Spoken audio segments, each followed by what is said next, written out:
All right, welcome to another totally rewarding chats. This will be the last drop before we show up at World at Work.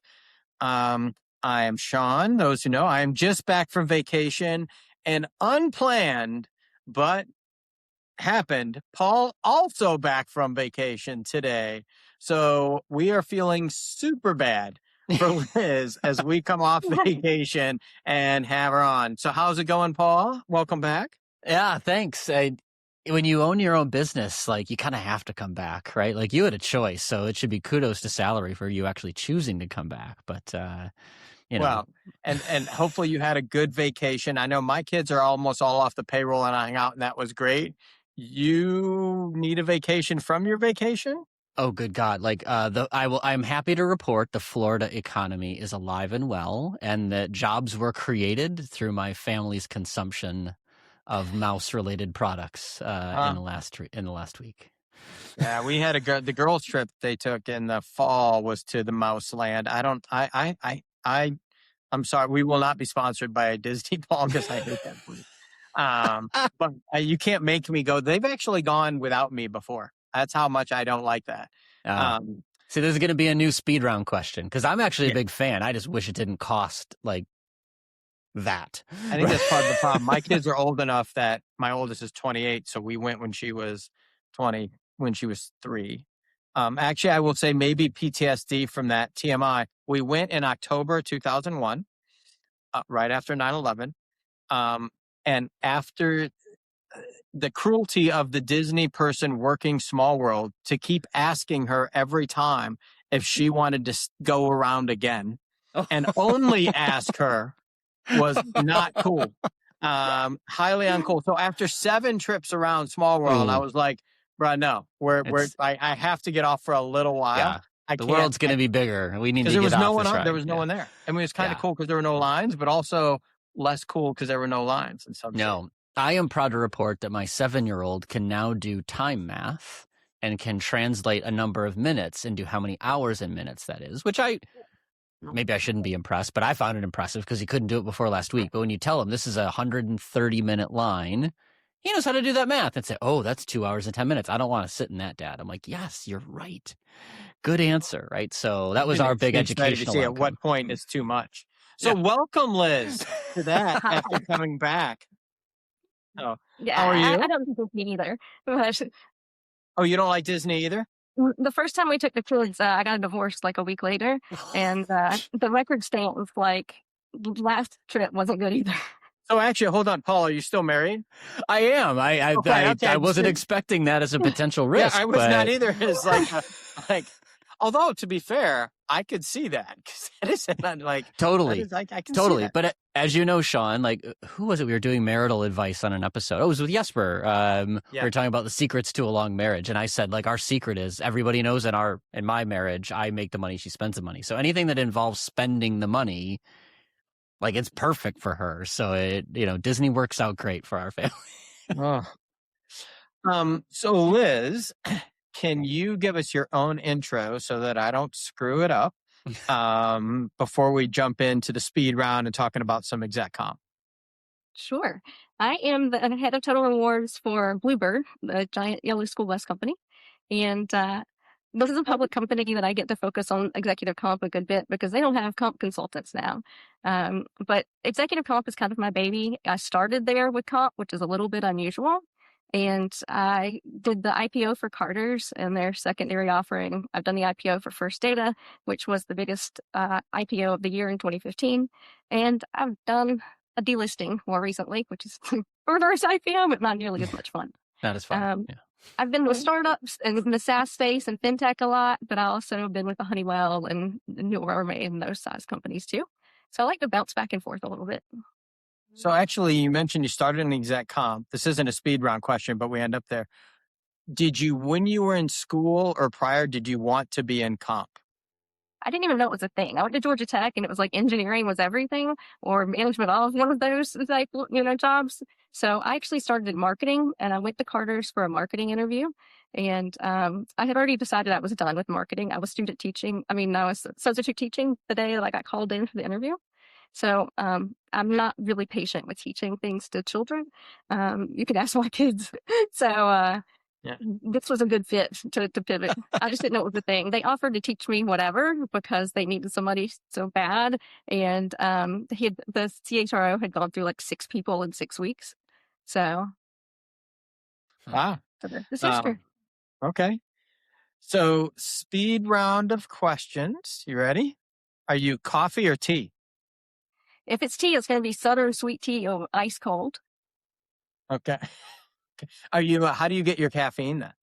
Oh, Monsters all the time. I'm never without Monster. Yeah, I kind of knew. That's what I. So to be honest, I kind of knew that. That's why I was asking because I was expecting a Monster to pop up. And you kind of answered already, but I know it's a passion point. Are Georgia or Georgia Tech? Oh, Georgia Tech. The important one to answer. You have a weekend away. Do you want to go to a posh resort or do you want to go rough it in the woods? The resort. Yeah. I went camping once and my dad called and I told him where I was and he said, "Are you drunk? Like, that's not something you do." Like, I was waiting for you to pull out a Georgia bless your heart for Sean there. Like you are an idiot. Like that's what I saw coming there, Liz. But I have to ask it. I can't, so your horse's name, breed, and like style you ride. I show jumpers, and the one I have right now is Harley D. I did not name him; he just came around with that. But I've had some of cool names like Free Falling, and so I don't know Harley, and he's a big gray Hinnamary Holsteiner from Canada, and he is the friendliest, sweetest thing. And I've never had one that was friendly and fun and was a competition horse, so it's kind of nice. Yeah. I think that's our first horse riding jumper. That was like a whole language I didn't understand. Like the world of horse showing, I think is the word you used. And you mentioned like a specific kind, like I know there's the Clydesdales on the Super Bowl commercials and that's about it. Like I do not speak horse. Mr. Ed is like the extent of my horse experience back in the 80s. Yeah. It's a tax deduction if nothing else, because you always lose money. Yeah. And are you a crunchy or creamy peanut butter person? Oh, I am definitely a Skippy, light, creamy. Like brand and sort of fat content specific. Like that is really leaned in. Does Harley like peanut butter? Harley likes everything. He like licks at you like a dog. Like he follows you around. He's just a happy guy. Okay. I didn't know if that was the reason why. Like you guys would just share you share it over a jar of peanut butter. Without something. I can have it all. Okay. So, since I know you're a Bluebird now, doing the whole thing, I know you as an exec comp, goddess or guru.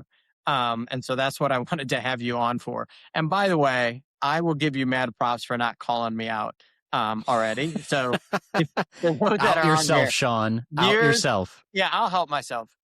It's now probably a year and something ago. We recorded this before we had the little pause when I switched companies. We recorded, and there was a series of a couple episodes that got recorded but never released. And Liz was one, and it really took her a long time to A, give me crap, and then B, then come back on. So I appreciate you coming back around, and we will make sure this gets put out there shortly this time. Although I wish I had the old one because I'd go back and see if your answers are the same and see if they're different. Hey, this is William Tincup, and you should know about the You Should Know podcast.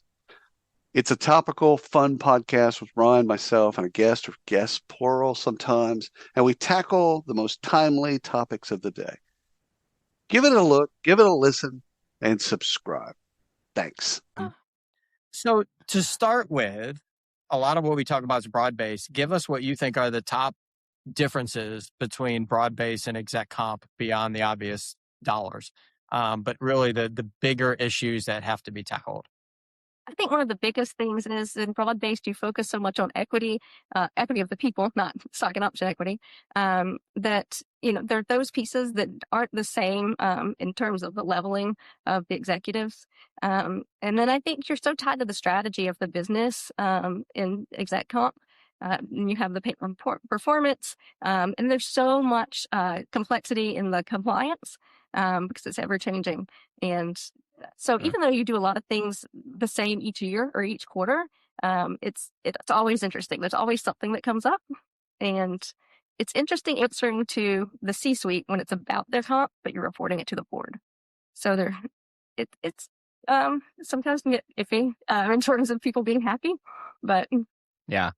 The other thing, I'm curious your reaction, Liz, that I used to tell people when I was in house and I'd be like teaching people up on exec comp is we spend all of our time in broad base talking about how it's about the job, not the person. But a lot of times in exec comp, it's really about the person, right? Because what a person does is often shaped by them just as much as the title, right? So you can't benchmark a CTO the same way. Like, it is a bit personal. So I guess I'd love your reactions to that. Like, do you see it that way? I mean, I'm oversimplifying just because I was trying to explain to people the difference. But like, how would you react if I made that statement to you? well, I mean, we still have to answer to the stockholders, the shareholders, and ISS and Glass Lewis watch everything. So you For still sure. have to be in the right realm of, if it's a tier 2 or if it's the CEO, you can't be way outside the realm or you're not going to get a recommendation for sale pay. So a little bit agnostic of the person, but that's because I'm just a data nerd and very strict on compliance. But it does shift. I mean, it's like you have that unicorn hire and they're very invested in what's going on. Yeah. So I think that's where setting the right performance goals can help and get to the right place. Talk about, it's interesting you said you end up talking about their pay, and this is always the part that just I would want nothing to do with going to the board or going to the C-suite to talk about their pay, and obviously not being as much as they probably want or what have you. So what are the nuances in dealing with the board, with that piece and being stuck kind of sandwiched in between the C-suite where you're figuring out their packages and the board? Well, your board is comprised of so many different types of people generally, and their backgrounds are so different, but rarely do they have a background in comp or really have deep HR knowledge. And you might have one person that does, but they vary by the types of industries or whatnot they pull the individuals from. So it's a lot on education because that's not their day job either. So I think you have to share not too much to overwhelm them or bore them, but enough to make them understand why you're recommending what you are. And I guess the other piece that comes up is, and I don't know, an exec comp, they're getting paid differently across the C-suite, correct? How do you square that, or is there a lot of stuff that happens between C-suites, and how do you explain that this person is gets more or less than you? Like, how do you navigate that piece? Because I think I'm definitely more a broad-based person, and it's kind of like, okay, we roll this out, and to your point, I think Liz, you highlighted it really well. It's about pay. It's being equitable. And so you have this thing to fall back on. That's kind of like, well, we have to be equitable. And in the C-suite, I don't really think they give a shit. And so how do you navigate that? There's a hierarchy that usually falls in that, but you're benchmarking to your peer group a lot of times, or at least looking to that. And so you can look at it through an equity lens, I suppose, but it's more about the external and who you're, my lights just turned off because I'm not moving. It's more about who their, peers are in that group and like industries, like revenue, like size. Yeah. What I found is there is always and I'm going to overgeneralize and it's totally wrong, but totally right at the same time. Like, executives are really competitive people. So there's always an element of comparison that comes up. If they trust you, they're going to ask, right? If they can see it. If my name's in the proxy and I can see somebody else's name in the proxy, I'm going to ask that question. And they, of course, like, you're going to compare. Humans always compare. And it's more, can you point to something in a peer group that says, look, it's not how it works, right? HR leaders make less than CFOs. Sorry, right?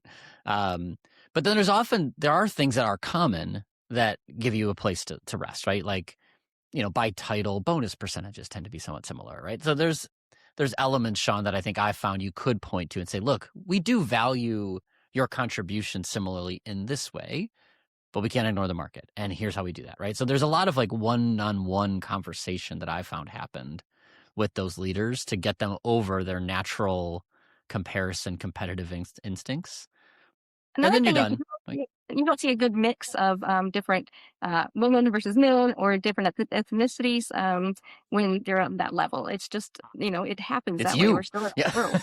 And so that's another piece that can look very strange and you can still be aware of and not like it. But it falls more on the order of the different executives, or if you're having 3 NEOs or if you're having 5, it can look very different. Before we jump into best practices, do you need to do 1 or 2 jumping jacks to get the light back on? How much arm waving do you have to do to hey, Liz is a tiny, you're not big enough. I'm big enough. I just barely move. You're so tiny. You just didn't even you just kind of were hiding there. Paul and I are very cognizant now. When the light went off, I'm like, oh, great. We're going to have another technical issue. Right. So I'm good. So with all those differences in mind, or those differences, why don't you start with the best practices you've seen, which I assume you do, the best practices when you're, evaluating or putting together an exec comp program that's aligned to the business. I think so much is about compliance and the performance levels being right. There are different effects to the business based on what type of criteria you're using. And so the taxes may be different, or executive is set on what they want. And it's just not, I won't say compliant. It's not in best practices for, especially what ISS and Glass Lewis would like. And so much comes from them on, best practices and these things that you have to really, I learned not to say no, just no, but, or yes, and this is where we're trying to get. If you'll share that with me, then I'll try to back into the right way to do that, so that it's good for everybody. But you always keep the shareholders in mind because they have great visibility into what's going on. When you're setting up the program, again, that's fascinating to me. How involved are you in choosing the financial vehicles and the timings and everything that goes with that? As well as what are the key drivers to the performance, across each role? EBIT is always a hot top, one that they love to use. TSR is another that you see a lot. It really depends on help us out. Sorry. Come on. Total shareholder return. Okay, yeah. So I was going to make sure luckily from my prior life I knew, but that's not a common comp term. Yeah. I'm terrible at using acronyms. But you see a lot of things consistently over similar groups. I'm going to see something very different at a very mature company like Honeywell, or a startup that's in SaaS, and so you're just going to see very different types of things. And again, that's what you see. Different things come out. You can't say you're just like everybody else. Yeah, I will say, for those that are listeners that are earlier in career thinking about their different paths, one of the big differences I found. I consulted with in the exec comp practice of one of the first firms I was with. And what I learned from that stuck with me forever is the financial statement fluency that's required. So it's one thing if you're a comp person, of course you understand, revenue minus cost is profit, but how do you actually calculate sort of different financial ratios? Why would you choose EBITDA versus something else? What is EBITDA, and what are the things or the choices that a executive, a CFO, or other leaders can make that affect that number differently from gross profit or gross margin, right? Like that financial statement fluency is just totally different, and the board expects you to know what it is. Like they're not going to pause and explain to you why in a capital intensive business the DA in EBITDA means something very different than at a software company, right? They just expect you to know that. So there's a different expectation of financial nuance and literacy to be in the exec comp space at a publicly traded company in particular, because you just need to know that the comp committee is not going to give you grace if you recommend a measure that's kind of dumb, right? Like you've got to have that fluency. And World of Work always taught that sort of financial statement course with the exec comp practitioner in mind, because it's just a different ball game than other parts of comp, without a question. And another part of it is the tax implications are so different, and they're having tax consequences, either to the company or to the individual. And then if you have a change in control or something, and you look at the golden parachute, and just a little bit of money can make a huge tax difference. So you look at where you can invest things. But I think when you set out grants, sometimes you don't know what's going to happen. With the tariffs that came, we had executives, was kind of a trend asking for performance measures to be changed. And the best practice is you can change them for the next cycle, for the new grant, but the ones that are set are set. But that's a big impact when something like that happens. Yeah. And as much as we'd like to think, how often do tariffs happen, right? Well, not often, but we said that during COVID. How often does a pandemic happen? We said that during the 2008, global financial crisis. We said that during .com. So, well, how often does stuff happen? Like, if you just roll that up, like, how often does stuff happen? Right. Like, I think that's the point, right? Like, any one of these things happens once in a career, but things will happen 10 times in a career, and your ability to, that's why, like, the expectation of fluency. Well, what does this mean for the business, right? A tariff is affecting our cost structure in this way. How does that flow through into the measures that matter? If it's affecting everybody, to what extent does TSR become a thing, right? Like, that's the hurdle that you are dealing with on the exec comp front side. That's different than broad base. And I think the complexity of... Oh, sorry, go ahead. Oh, go ahead. If they get paid or get a bonus in a time when general employees don't, that's always a real. I mean, you see that CEO pay ratio, and when the company's not necessarily in a great place, and the employees feel that impact, but then the executives who could make some decisions aren't necessarily in the same place, it can become a tough spot for employees to be happy. Yeah, I think the added complexity for me is the time horizon of which you're looking at how they vest. That, so vesting, to your point, if I change the metrics going forward on this, I've got one set of grants that are on these metrics, and if I do change the metrics, like, to cover for the next one, that makes those potentially higher. Like, there's a longer horizon where that kind of cascades over a period of time versus I feel like in broad base, even when you do some equity, they're all on a standard equity thing. It's kind of like, their options or their, whatever. PSU. You would hope, but something. Yeah, well, just more simplistic when you talk about the driver. Yeah. So, they kind of are what they are, right? Like, share value moves, if you're getting options, like, fine. But whereas you keep changing how it's measured ish, over these years, you have to do a look back, basically, to say, well, what does that mean for the prior years that are still out? Well, and those performance grants can vary a lot. And each year can have a different metric, or it can have a weighting of a metric and be, 50% time and 50% performance. And then, sometimes you have to hit all the metrics for the grant to vest, or it could be a sliding scale and a part of the grant to vest. So it's really hard too on the finance side to know, how much you're going to incur expense for.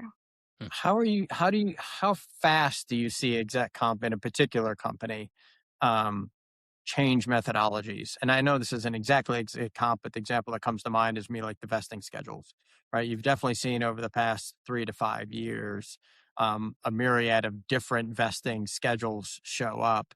And how fast do companies, adapt or change or make those changes? Then how do you deal with those historically and looking forward?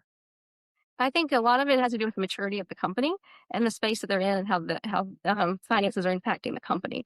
Because sometimes, your burn rate is high, and you don't have as many shares to grant, and you have to make some changes. Or we have something like the clawback policy that everybody just loved.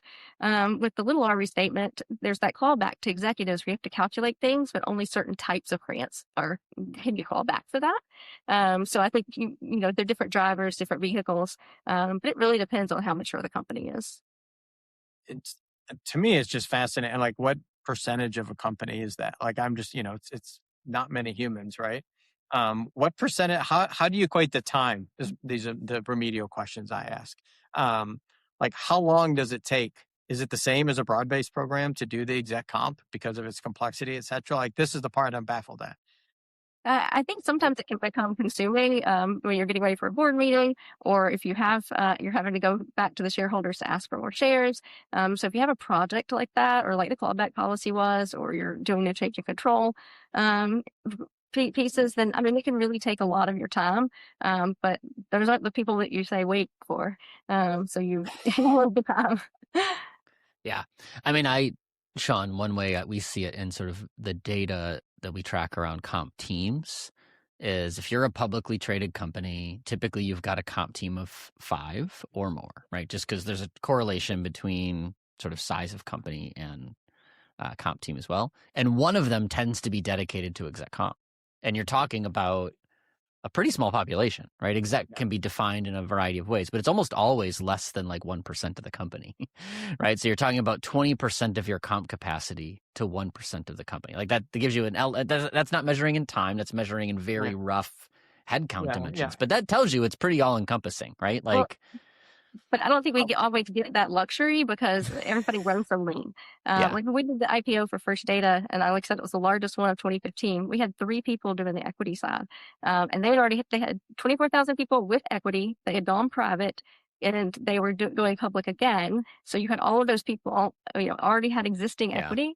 And then we did a reverse stock split and 2 system implementations at the same time.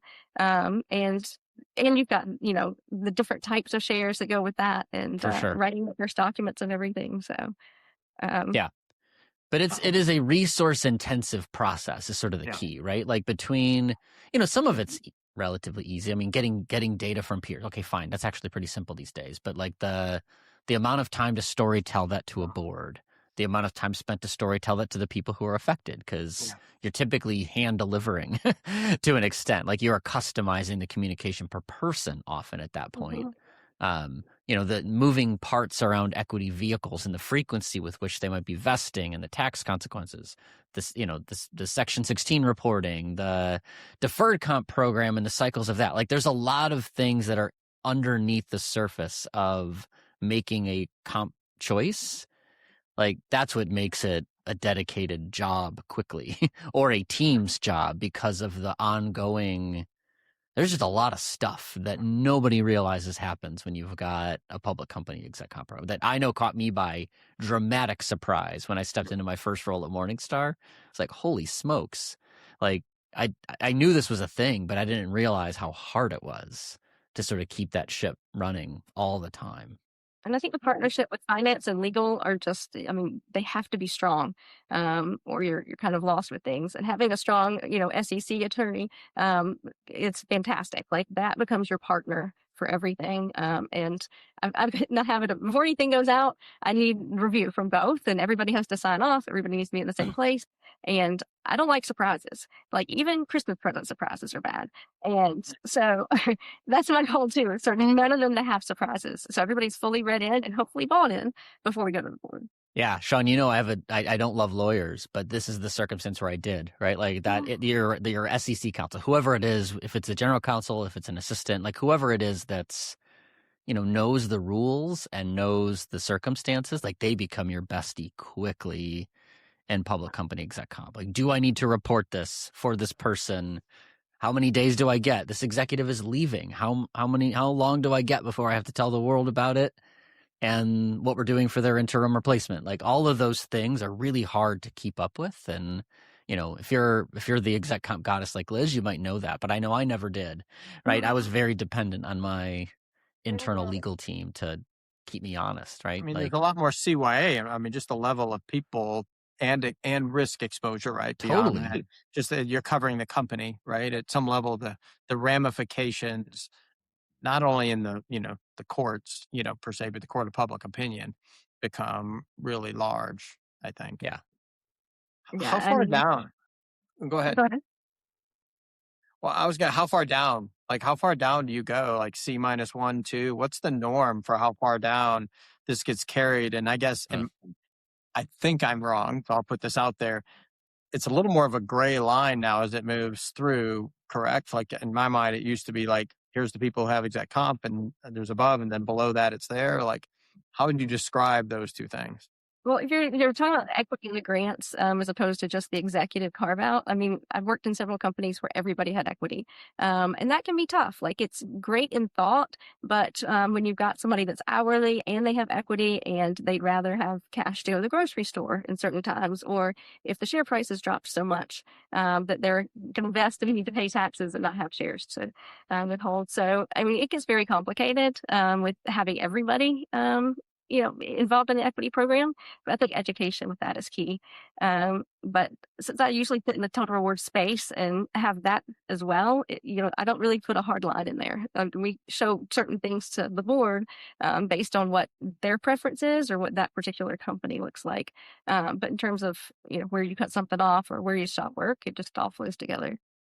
Yeah, I bet across your experience, like the definition of executive, and I put that in little quotes that nobody could see but me, but it means a lot of different things to a lot of different people, right? And there's some legal definitions of executive officers, named executive officers, Section 16 officers. Like those are technical answers, but what's an executive?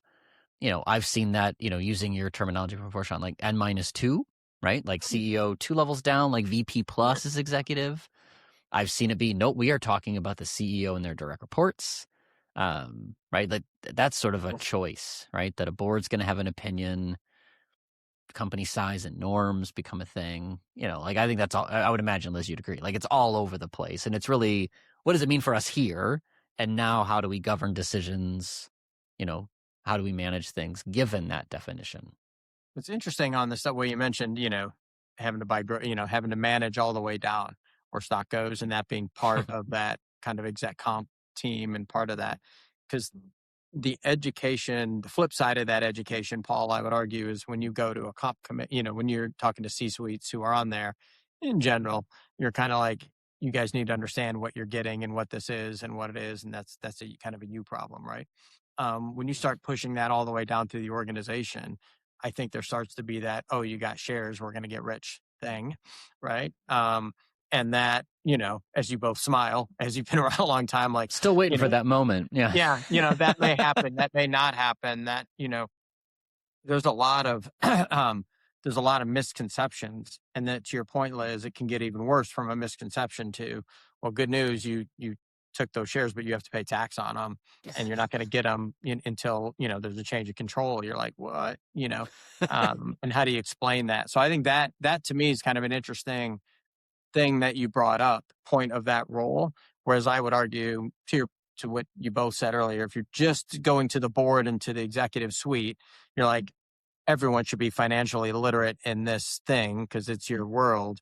When you start moving down, like, they're not, and they don't have access to the same information, the same people. They can't call the corporate attorney and ask a question the same way. That's it. It's a pretty interesting point. When people get shares and they invest and then they don't understand the tax consequence there, or in different countries it's when they're granted, then they're not happy that you're taking things from that grant, even though that way they don't have to come up with the cash, which they also don't seem to like to do.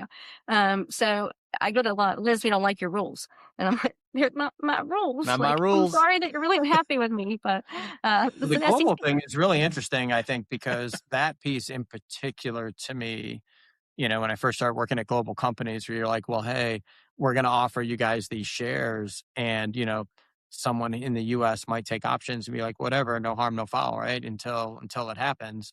And then someone in Belgium might be like, well, I'm not going to, why would I do that? Like, I'm so out of control and I got to pay tax on those. It's not equitable. Some places when it's not equitable, is that equitable, right? I mean, is making the offer equitable when you have to front the tax? Is that a thing? And so I think that is a nuance too that I think complicates it when you go global with how are you equitable in granting those, and do you have to come up with different vehicles for everybody? Well, I mean, some countries can only invest in cash. Like, you could only do certain things. You can have kind of a phantom program, and it does become, a difference where it is. But it's like, think globally, act locally, and get the right vehicle for each person. But that's also where, how far into the organization do you go down?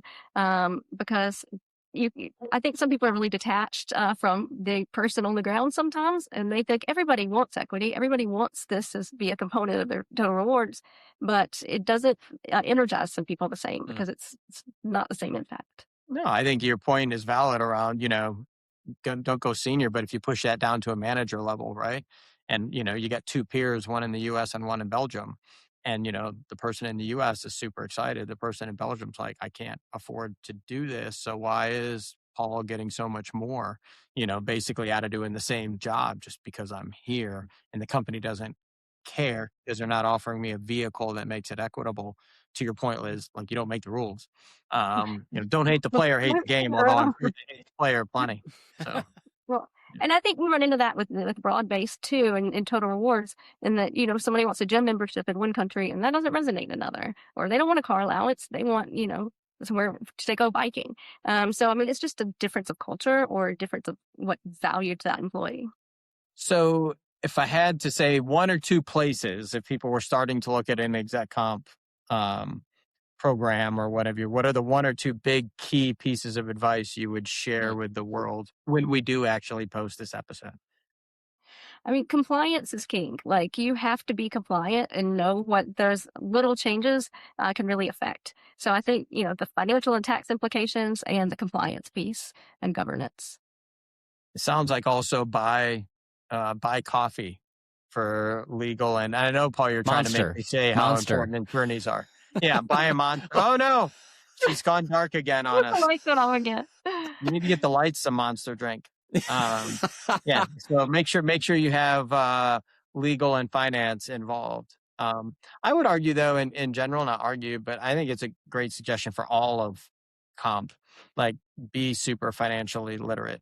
The legal piece, like, get me in trouble at home, whatever, who cares about lawyer? But like the financial literacy piece is a really good thing to have in your pocket. It is, but it's just understanding all your rewards. The more you understand them, the more, and you explain them to the employees, the more it drives the right understanding and behavior. I mean, a lot of our health benefits, people don't understand the right way to use them to get the most out of them. So I think it's translatable to other places. That's right. So we always ask as we kind of get near the end, and you're in a unique position because you've got all the total rewards, exec comp, you've done it all in the comp space. If you could solve any one thing in HR automagically, kind of wave a wand and solve it, what would you solve? I think a better understanding of the programs in general, and why we do certain things that we do, and it's not just because we want to. So I think I'm laughing because that's like the nicest Southern version of let's make the stupid people go away. Like, you wanted to say it. You want a little insider information for all those listening. Liz may have hinted she was going in that direction, but boy, was that like the sweetest way of saying it. And I'm happy to spend time with anybody that wants to learn. Just throw them out. Is it really anybody? Really anybody?